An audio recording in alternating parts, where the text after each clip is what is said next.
నమస్తే, తెలుగు రాజ్యంకి స్వాగతం. నేను మీ సంధ్య. తాతకు తగ్గ మనవడు, మామకు తగ్గ అల్లుడు, స్టైల్కి కేర్ ఆఫ్ అడ్రస్, డ్యాన్స్లో మామను మైబర్పించే శక్తి, ఇలా చెప్పుకుంటూ పోతే తెలుగు సినిమా ఇండస్ట్రీ రికార్డులను తిరగరాసి నేషనల్ అవార్డుని దక్కించుకున్న హీరో ఎవరైనా ఉన్నారు అని అంటే ఎవరైనా సరే టక్కున చెప్పే పేరు icon star Allu Arjun. Yes, ఆయన బర్త్డే సందర్భంగా అప్కమింగ్ ప్రాజెక్ట్ AA22 కోసం ఈగర్గా ప్రతి ఒక్కరూ వెయిట్ చేస్తున్నారు. ఇప్పటికే చిన్న పోస్టర్ని రిలీజ్ చేశారు. ఆ చిన్న పోస్టర్ తోటి ఎంత క్యూరియాసిటీ క్రియేట్ చేశారో మాటల్లో చెప్పలేం. ఆయన ఎదిగిన తీరు గురించి ప్రతి ఒక్కరూ చూసిందే. అనేక విషయాలు మన తెలుగు రాజ్యం ద్వారా ఆల్రెడీ ఒక వీడియోలో కూడా మనం చెప్పుకున్నాం. ఇంకా తెలియని విషయాలు చాలా ఉన్నాయి, తెలుసుకోవాల్సినవి కూడా ఉన్నాయి. మరి రాబోయే అప్కమింగ్ డైరెక్టర్స్కి సంబంధించి ఆయన ప్లాన్ ఏ రకంగా ఉందో ఆ డైరెక్టర్ సెలక్షన్ని చూస్తేనే అర్థమవుతుంది. 22 సినిమా గురించి పోస్టర్ ద్వారా ఏం చెప్పదలుచుకుంటున్నారు, పోస్టర్ తోటి అన్నీ తెలిసిపోతే ఇప్పుడు ఈ వీడియో ఎందుకు ఉంటుంది? మరి ఈ సినీ కెరీర్కి సంబంధించి మరికొన్ని అద్భుత విశేషాలు తెలుసుకునే ప్రయత్నం చేద్దాం. చరిత్రకారులు, సినీ రాజకీయ విశ్లేషకులు చిల్లగడ్డ శ్రీకాంత్ గారు మనతో ఉన్నారు. ఆయన మాటల్లోనే. శ్రీకాంత్ గారు నమస్తే అండి. నమస్కారం సంధ్య గారు. అల్లు అర్జున్ గారి గురించి, అప్కమింగ్ ప్రాజెక్ట్స్ గురించి క్యూరియాసిటీ చాలా క్రియేట్ అయ్యింది. ఒక్కసారి మీ మాటల్లో. మొట్టమొదటిసారి తనను చూసింది బావగారు బాగున్నారు ఆ సినిమా ప్రింట్ తీసుకురావడానికి చెన్నై వెళ్ళాను నేను. మా మదనపల్లి తారకరామ థియేటర్ ఇప్పుడు లేదు, వాళ్ళు పంపించారు నన్ను. నేను వెళ్ళి ఆ ప్రింట్ తీసుకొచ్చే బాధ్యత నా భుజస్కంధాల మీద పెడితే ప్రసాద్ ల్యాబ్స్కి వెళ్తే ప్రింట్ ఇవ్వటం కొంత ఆలస్యం ఏదైతే అక్కడి నుంచి గీతా ఆర్ట్స్కి వచ్చాం. గీతా ఆర్ట్స్ ఎదురుగుండానే చెన్నైలో వెళ్ళిల్లు అల్లు రామలింగయ్య గారు, అల్లు అరవింద్ గారు వాళ్ళ ఇల్లు. అక్కడ అల్లు రామలింగయ్య గారు పిల్లలందరినీ తీసుకుని వెలుపలికి వస్తున్నారు సాయంత్రం. దాంట్లో అల్లు అర్జున్ గారిని వెంటనే గుర్తుపట్టలేము. చరణ్ బాబుని గుర్తుపట్టగలం, శిరీష్ బాబుని గుర్తుపట్టగలం. ఎందుకంటే విజయబాబు నాయుడు గారు చిరంజీవి ఆసుపత్రికి ఇద్దరు ఫోటోలు వేశారు. అల్లు అర్జున్ గారి ఫోటోలు వేసినా ఇమ్మీడియట్గా అల్లు అర్జున్ గారిని గుర్తుపట్టనటువంటి ఒక పరిస్థితి. ఈ పిల్లలందరితో కలిసి వాళ్ళు కూడా ప్రసాద్ ల్యాబ్స్లో వాళ్ళకి షో అనమాట, బావగారు బాను. వెళ్ళాను, వచ్చేసాను, అయిపోయిన తర్వాత మీకు ఇక్కడ కార్యక్రమాల్లోకి వచ్చి హైదరాబాద్ వచ్చి కనెక్ట్ ఇంకా వచ్చి రానటువంటి దశలో నేను సంధ్యా థియేటర్లో చిరంజీవి గారి బర్త్డే సెలబ్రేషన్స్ నైటు బద్రీ ఆడుతున్నప్పుడు బద్రీ సెకండ్ షో ఆపేసి చిరంజీవి గారి బర్త్డే సెలబ్రేషన్స్ కేక్ కటింగ్ అది. చరణ్ బాబు వచ్చాడు, శిరీష్ బాబు వచ్చాడు. వాళ్ళని ఇమీడియట్గా గుర్తుపట్టగలను. ఓ బ్లాక్ కలర్ టాప్ అనమాట, అది స్లీవ్లెస్ కాదు, హాఫ్ హ్యాండ్స్ కానీ ఒక బ్లాక్ కలర్ ఒక స్టైలిష్ ఒక టాప్, ఒక స్టైలిష్ క్రీమ్ కలర్ ప్యాంటు. ఆ ప్యాంటు జేబుల్లో చేతులు పెట్టుకొని చాలా అసలు స్టబాన్గా నడుచుకుంటూ వస్తున్నాడు వెహికల్ దిగి. నాకు తెలియదు, ఎవరో తెలియదు నాకు. నేను అల్లు అర్జున్ మన అరవింద్ గారి వైపు చూస్తున్నాను. నేను ఎవరి అబ్బాయి అన్నట్టు, అల్లు అర్జున్ అయ్యా మా రెండో వాడు అన్నారు. సెకండ్ నుంచి ఐఎమ్ శ్రీకాంత్ అంటే ఐఎమ్ అర్జున్ అన్నాడు. అది మా ఫస్ట్. నేను మాట్లాడింది విన్నాడు. ఆ చిరంజీవి గారి గురించి నేను మాట్లాడింది విన్నాడు. విని అక్కడి నుంచి అందరూ ఫ్యాన్స్ అందరూ మీద పడిపోతారు కదా, కేక్ కటింగ్ అది అయిపోయిన తర్వాత జాగ్రత్తగా తీసుకుని వెహికల్ ఎక్కించాలి. వచ్చి స్టెప్స్ దిగి థియేటర్లో వచ్చి ఆ వెహికల్ ఎక్కేలోపు నేను ఎవరు ఏంటి ఎక్కడి నుంచి వచ్చాను ఈ వివరాలన్నీ అడిగేసి వెహికల్ ఎక్కాడు. ఓకే, అది ఒక మెమరీ. అయిపోయిన తర్వాత నెక్స్ట్ ఇయర్ బర్త్డే 2001కి వచ్చేటప్పటికి ఏమైంది, ఈసారి హైటెక్స్లో ప్లాన్ చేసాం. హైటెక్స్ థియేటర్లో చిరంజీవి గారి బర్త్డే సెలబ్రేషన్స్. నేను డాష్ మీద మాట్లాడుతుండగా తను వచ్చాడు. సేమ్ నైట్ సెకండ్ షో ఆపేసి వస్తే వచ్చి కింద కూర్చున్నాడు. నేను మాట్లాడుతూ విష్ చేసినాడు. మాట్లాడుతూ విష్ చేసేటప్పుడు లేచి విష్ చేశాడు అనమాట. లేచి విష్ చేసి కూర్చున్నాడు. ఆ రోజు కాసేపు మాట్లాడుకొని ఆ రోజు చాలా ఇదిగా మాట్లాడుకున్నాము. వెళ్ళిపోయారు. అయిపోయింది. 2002 వచ్చింది. వచ్చిన తర్వాత 2002లో మీకు ఇంద్రా సినిమా రిలీజ్కు ముందు కర్నూలులో కటౌట్కి డెకరేట్ చేస్తూ ఒక అభిమాని పైనుంచి కింద పడిపోయి కరెంట్ షాక్ తగిలి చనిపోయాడు అబ్బాయి. ఓకే, రిలీజ్ అయిపోయిన మరుసటి రోజు వెంటనే చిరంజీవి గారు పిలిచి మైసెల్ఫ్ అండ్ స్వామినాయుడు గారు, ఇవాళ అఖిల భారత చిరంజీవి యువత వ్యవస్థాపక అధ్యక్షులు స్వామినాయుడు గారి మా ఇద్దరిని ఏం చేశారంటే అర్జున్ చరణ్ ఇద్దరు వస్తారు, ఒక అమౌంట్ పెద్ద అమౌంట్ ఇచ్చి ఆ ఫ్యామిలీకి ఇచ్చి వీళ్ళిద్దరి చేతి ఇప్పించి మీరు దగ్గరుండి తీసుకురావాలని పంపించిన తర్వాత బై రోడ్ ట్రావెల్ చేసి వెళ్ళి ఆ విలేజ్కి వెళ్ళి వాళ్ళకి ఇచ్చి అందించి తిరిగి అభిమానులందరూ పట్టుబట్టారు. ఇంద్ర ఆడుతున్న థియేటర్ దగ్గరకు ఒకసారి వచ్చి అందరికీ కనిపించి వెళ్తే బాగుంటుందంటే అక్కడికి తీసుకువెళ్ళి కనిపించి వెళ్ళాం. ఆ రోజు మధ్యాహ్నం ఎక్కడైతే లంచ్ అరేంజ్ చేశారో ఈవేళ మనకి సోషల్ మీడియాలో ఒక ఫోటోగ్రాఫ్ కనిపిస్తుంది, చరణ్ గారిది, అల్లు అర్జున్. అది నేను తీయించిన ఫోటోగ్రాఫ్. బ్లాక్ కలర్ టాప్లో అల్లు అర్జున్ ఉంటాడు, రెడ్ కలర్ టాప్లో అల్లు అర్జున్ ఉంటాడు, బ్లాక్ కలర్ టాప్లో రామ్ చరణ్ ఉంటాడు. ఒక స్టిల్ ఉంటుంది మీకు, అది నేను తీయించిన స్టిల్. వాళ్ళిద్దరిని నించోబెట్టాడు. అక్కడ నించోని చాలా బాగుంటుంది. ఫ్యాన్స్ దిగారు ఫోటోగ్రాఫ్స్. దిగిన తర్వాత మీ ఇద్దరు కూడా ఒక స్టిల్ దిగితే చాలా బాగుంటుంది తీయించిన. అది ఇవాళ సోషల్ మీడియాలో హల్చల్ చేస్తున్న స్టిల్, మేము తీయించిన స్టిల్ అది. ఆ రోజు అయిపోయిన తర్వాత ఏమైందంటే వచ్చేసిన తర్వాత 2002 ఇది జరిగింది. 2002 ఇది జరుగుతుండగా అప్పటికి డాడీ, క్యామియో క్యారెక్టర్ ఇవన్నీ అయిపోయిన తర్వాత ఏంటి, అక్కడి నుంచి గంగోత్రి టేక్ ఆఫ్ అయ్యి, అంతే కదా, అది ఒరిజినాలిటీ బయటకు వస్తుంది. ఆ ఫ్లోలో పాయింట్స్ చెప్పుంటాం కొన్ని, ఇవి ఉండాలి అనేటటువంటి పాయింట్స్ని ఆ మెమరీలో ఉంచుకో. ఆ మెమరీ రికలెక్ట్ చేస్తుంది. నువ్వు మాట్లాడుతున్నప్పుడు ఇది మర్చిపోయావు, ఇది చెప్పాలి, ఇది చెప్పేశావు, ఇది దాచుకున్నావు, ఇది వెంటనే చెప్పాలని నీ బ్రెయిన్ నీకు సంకేతాలు పంపిస్తుంది. దాన్ని నువ్వు ఓన్ ఫ్లోలో తీసుకెళ్ళిపో అని చెప్పి అది తనకు బాగా అది ఉపకరించింది. అది గుర్తుపెట్టుకొని ఆర్యాకి ఏం చేశాడంటే, ఆర్యా సమయానికి నేను లేనండి, మా రెండో చెల్లి పెళ్లి పనులు ఆ బాధ్యతల కోసం నేను మా మదనపల్లి వెళ్ళిపోయాను. ఆర్యా ప్రారంభం అయిన రోజు నుంచి ప్రయాణం చేసినటువంటి వ్యక్తే మన గౌరవ ఉదయ్ శ్రీనివాస్ అలియాస్ బన్నీవాసు గారు. ఆ సినిమాలో వేషం కూడా వేశారు ఆయన. ఏది ఓపెనింగ్ సీన్స్లో ఉంటారు బన్నీవాసు గారు. సముద్రంలో దూకే దాంట్లో. ఆ తర్వాత నేను క్లైమాక్స్కి కానీ రాలేదు. నేను క్లైమాక్స్ ఆర్టీసీ కళ్యాణ మండపంలో జరుగుతుంటే వెళ్ళి మధ్యాహ్నం నుంచి సాయంత్రం దాకా క్లైమాక్స్ జరుగుతుండగా వచ్చాను. సినిమా విడుదలైంది, ఘన విజయం సాధించి 4వ రోజు నుంచి విజయయాత్రలు ప్రారంభమైపోయాయి. విజయయాత్రలు ఏంటంటే మైసెల్ఫ్, స్వామినాయుడు గారు, బన్నీవాస్ గారు మా ముగ్గురు మేము బాధ్యతగా విజయయాత్రల్ని నిర్వహించాం. అవన్నీ విజయవంతం అయ్యాయి. వాస్తవానికి సుకుమార్ గారు, దిల్ రాజు గారు, పవన్ కళ్యాణ్ గారు, గోపీచంద్ గారులతో అనుకున్న వాళ్ళ కదా, సుకుమార్ గారు సస్యమీర నా ఆర్యా ఇలా కాదు, నా ఆర్యా నా కళల్లో నుంచి పుట్టినటువంటి 72వ కథ అండి. అల్లు అర్జున్ ఓకే చేసిన 72వ కథ. ఈ 72వ కథ ఓకే చేసే అన్ని రోజులు అల్లు అర్జున్ గారు నా గదికి రావటం, నేను తెలుగు, ఆయన తెలుగు మాట్లాడుకోవటం జరిగింది. ప్రతిరోజు నా దగ్గర నుంచి వెళ్ళిన తర్వాత ఎవరో ఒక ఆయన ఇంటికి వెళ్ళి స్నానం చేసి బ్రేక్ఫాస్ట్ చేసి గీతా ఆర్ట్స్కి వెళ్ళిపోతే అక్కడ ఎవరో ఒక డైరెక్టర్ కథ చెప్పేవారు. 2 కథలు ఓకే, ఒకటి ఆర్యా, ఇంకోటి దేవదాస్. దేవదాసు ఆర్యా దేవదాసులో ఆర్యా వైపు మొగ్గు చూపారు. దేవదాసు రామ్ ఖాతాలో పడింది. తర్వాత ఆఫ్టర్ ఆర్యా అది ఎప్పుడో 2006 జనవరికి వచ్చింది. 2005లో టేక్ ఆఫ్ అయ్యి ఇది 2004లో ఆర్యా విడుదల అయిపోయింది మనకు కదా. విజయాత్రలు, ఆర్యా విజయోత్సవ వేడుక. ఈ వేడుక అయిన తర్వాత బన్నీకి నేను ఏం చేశాను, అల్లు అరవింద్ గారి దగ్గర గీతా ఆర్ట్స్లో ఒక చర్చ పెట్టాను. అదేంటంటే ఆర్యా దేశం అంతా తిరిగాం సార్, విజయాత్రలు చేసాం, గంగోత్రి ఇదిగో తెలంగాణకు వెళ్ళి వచ్చాం, బన్నీకి మనం ఎక్కడికి వెళ్ళట్లేదు, బన్నీ సినిమాకి ఒక చర్చ. సరే ఈ పోరు భరించలేక వైజాగ్ బాగా అల్లు అర్జున్ ఫ్యాన్స్ పెరుగుతున్నారు.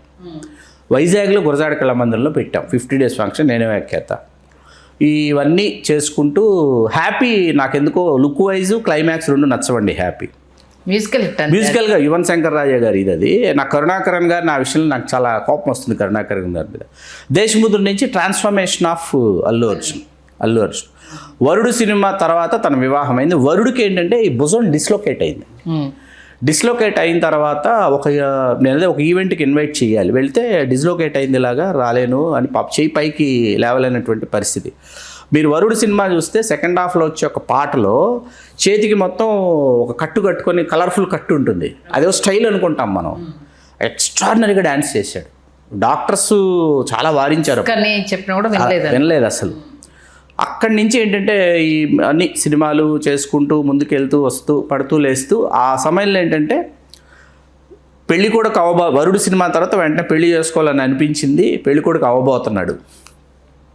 అవడానికి ముందు పెళ్లి కొడుకుని చేశారు ఇంట్లో. పెళ్లి కొడుకుని చేసిన రోజు నేను వెళ్ళాను. పెళ్లి తర్వాత అభిమానుల రిసెప్షను, దానికి వ్యాఖ్యాత నేను అభిమానుల రిసెప్షన్కి కూడా అయిన తర్వాత ఏమైందంటే ఇట్లా ఈటీవీ వాళ్ళు ఒక ప్రోగ్రామ్ అనుకుంటున్నారు ఫ్యాన్స్ తోటి, నీతో స్టార్ట్ చేద్దాం అనుకుంటున్నానని చెప్పాను.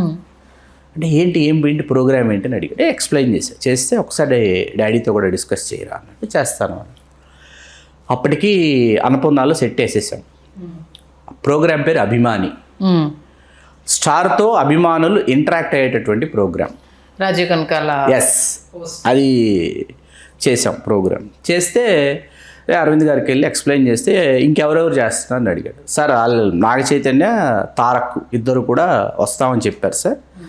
ఆ తర్వాత ఎవరన్నా తెలియదు, ఫస్ట్ వీళ్ళ ముగ్గురితో స్టార్ట్ చేద్దాం అని అనుకుంటున్నాము. సెట్ వేసేసామని చెప్పిన తర్వాత సరే పంపిస్తానంటే ఈలోపు ఫస్ట్ అల్లు అర్జున్ గారిదే షూట్ అయ్యేటటువంటి పరిస్థితి. కాకపోతే ఏంటంటే పెళ్ళయి హనీమూన్కి వెళ్తున్నారు. నాకు చెప్పారు హనీమూన్ వెళ్తున్నాను, హనీమూన్ వెళ్ళి వచ్చిన వెంటనే మనం స్టార్ట్ చేసేద్దాం, పెట్టుకుందాం షూట్ అని చెప్పారు. ఈలోపు నాగ చైతన్య, తారక్ వీళ్ళిద్దరి ఎపిసోడ్స్ అయిన తర్వాత తను రావటం, వచ్చి బద్రీనాథ్ చేస్తున్నారు. ఇప్పుడు బద్రీనాథ్ ఏమైందంటే వీళ్ళు వియత్నాంలో ఏదో షూట్ చేశారు, అది షూట్ అవలా, డైరెక్టర్ ఫోటోగ్రాఫర్ తప్పిదం వల్ల అవలా, అది ఇక్కడ మ్యాచింగు చేస్తున్నారు అల్యూమినియం ఫ్యాక్టరీ దగ్గర. అక్కడికి రమ్మన్నారు నన్ను. అక్కడికి వెళ్ళిన తర్వాత క్యారవాన్లో నుంచి వెంటనే వచ్చి ఎప్పుడు పెట్టుకుందాం అనుకుంటున్నారంటే కరెక్ట్గా వరల్డ్ కప్ డే ముందు షూట్ అనమాట. రేపు వరల్డ్ కప్ అంటే ఈవేళ షూట్ పెట్టాం మేము. ఓకే, వస్తానన్నారు. వచ్చారు. ఆ రోజు ఆయన్ని ఫినిష్ చేసి పంపించాలి. బన్నీవాసు గారు వచ్చి ఎప్పుడైపోతుందా అని చూస్తున్నారు. ఫినిష్ అవ్వలేదు. ఫినిష్ అవ్వకపోయేటప్పటికి మరుసటి రోజు రావాలి షూట్కి. వస్తానన్నారు. మ్మ్. మరుసటి రోజు వరల్డ్ కప్ స్టార్ట్ అయింది. మార్నింగ్ వచ్చి నేను షూట్లో కూర్చున్నారు సెట్లో బా. మ్మ్. పుష్పవన్కి. వాళ్ళు ఏంటంటే ర్యాంప్ వాక్ లాగా నడుచుకుంటూ వచ్చి కిందకి దిగి ఆడియన్స్లోకి వచ్చి ఆడియన్స్లో కూర్చోవాలి. ర్యాంప్ వాక్ చేశారు అల్లు అర్జున్ గారు. చేసి క్రిందికి దిగారు. దిగే సమయానికి మణిరత్నం గారు, రెహమాన్ గారు లేచి నిలబడ్డారండి. ఈ విజువల్ ఉంది, మీరు చూడొచ్చు. అవును. వాళ్ళిద్దరు లేచి నిలబడిన వెంటనే నేను ఎంత ఆశ్చర్యానందాలకు లోనయ్యానంటే, వాళ్ళ గురించి మనం మాట్లాడుకున్నాం. ఇవాళ అల్లు అర్జున్ అక్కడికి వెళితే వాళ్ళు లేచి నిలబడి మన అల్లు అర్జున్ వాళ్ళు రిసీవ్ చేసుకుంటున్నారు. That is the range of icon star. Super కదా, నిజంగా. అలాగే అది ఊహించుకుంటేనే మనకి ఒకసారి మనం సార్ మణిరత్నం గారు, సార్ రెహమాన్ సార్, అవును సార్ యువరాజు సార్, మ్యూజిక్ ఏం మ్యూజిక్ సార్ అని మాట్లాడిన అల్లు అర్జున్. అదే అల్లు అర్జున్ అక్కడికి వెళ్తే అదే మణిరత్నం గారు, అదే రెహమాన్ గారు లేచి నించుని అల్లు అర్జున్ గారిని రిసీవ్ చేసుకున్నటువంటి ఆ ఒక్క సీన్ ఒక్కసారి ఊహించుకుంటే, అన్నిటికంటే ముఖ్యమైన విషయం ఆ రోజు ఆన్ డయాస్ అల్లు అర్జున్ గారి స్పీచ్ ఎంటైర్ తమిళ్ అండి. అండ్ బ్రాటప్ చెన్నై కాబట్టి ఎక్స్ట్రాడినరీ తమిళ్లో మాట్లాడారు ఆ రోజు. ఆయన చెప్పినటువంటి ఒక అద్భుతమైన జీవిత సత్యం ఆ రోజు ఆ వేదిక మీద చెప్పారు. అది మీకు నాకు ఎవరికైనా అన్వయించేటటువంటి ఒక జీవిత సత్యం ఆ రోజు చెప్పారు. ఏంటో ఒకసారి గుర్తు ఏమని చెప్పారంటే, నీ మొదటి 20 సంవత్సరాలు నీ జీవితంలో నువ్వు ఏదైతే నువ్వు వేదన అనుభవించావా, ఆనందం అనుభవించావా, ఆలోచించావే, అదే ఆ తర్వాత నీ మిగతా జీవితం మొత్తాన్ని నిర్దేశిస్తుంది. నా మొదటి 20 సంవత్సరాలు చెన్నైలో గడిచాయి కాబట్టి అని స్టార్ట్ చేశాడు ఆయన స్పీచ్. అక్కడ అన్నిటికంటే నేను ఆ ఈవెంట్ ఎవరైతే ఆర్గనైజ్ చేశారో బిహైండ్ వుడ్స్ వాళ్ళకి నేను శిరస్సు వంచి అభివాదం ఎక్కడ చేస్తానంటే, ఆ డాష్ మీద వాళ్ళు 2 చేశారు, 2 పనులు. ఒకటి ఇంత పెద్ద పెయింటింగ్ ఇచ్చారు అల్లు అర్జున్ గారికి. ఆ పెయింటింగ్లో మైకేల్ జాక్సన్ గారు, మెగాస్టార్ చిరంజీవి గారు, ప్రభుదేవ గారు, అల్లు అర్జున్ గారు ఒక పెయింటింగ్ ఇచ్చారు ఆయన. అదొక ఎక్స్ట్రాడినరీ థింగ్. తర్వాత అల్లు అర్జున్ గారికి కనీ వినెరుగున ఒక సర్ప్రైజ్ ఇచ్చారు. అల్లు అర్జున్ గారి 4th క్లాస్ టీచర్ని తీసుకొచ్చారు డాష్ మీదకి. ఆవిడ అల్లు అర్జున్ గారిని ఎక్కువ కాన్ఫిడెన్స్ లెవెల్స్ పెంచినటువంటి టీచర్ అట ఆవిడ. ఇంగ్లీష్ టీచరా? ఆవిడని తీసుకొచ్చి, ఆవిడ అసలు మమ్మలాగా ఉండేవాడట చిన్నప్పుడు.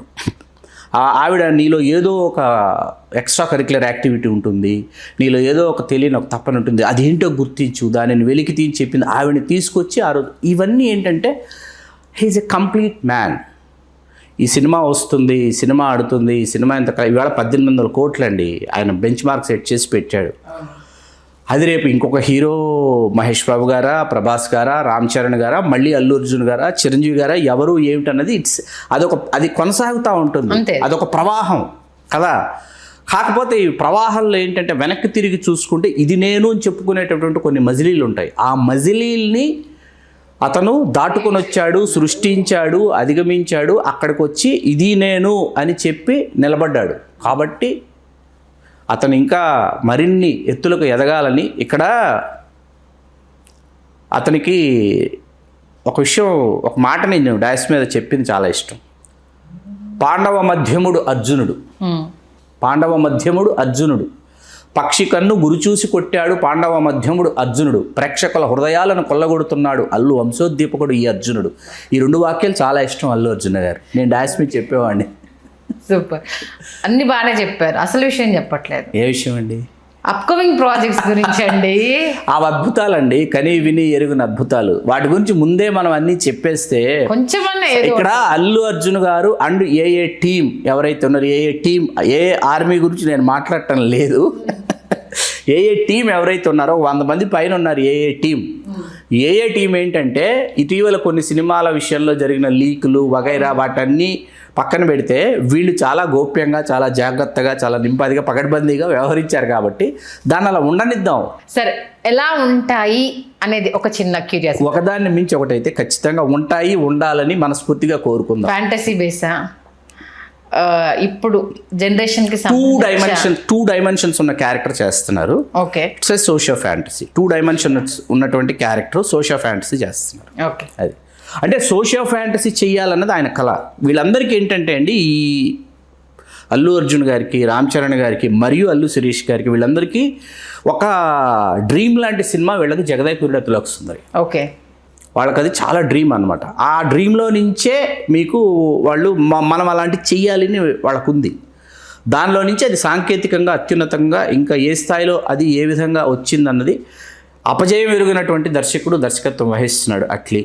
అట్లాగే జయాపజయాలు వాటి సంగతులు వాటిని పక్కన పెడితే ఒక హై ఇంటెన్సిటీ ఉన్నటువంటి సినిమాలు రూపొందిస్తున్నాడు లోకేష్ కనకరాజు.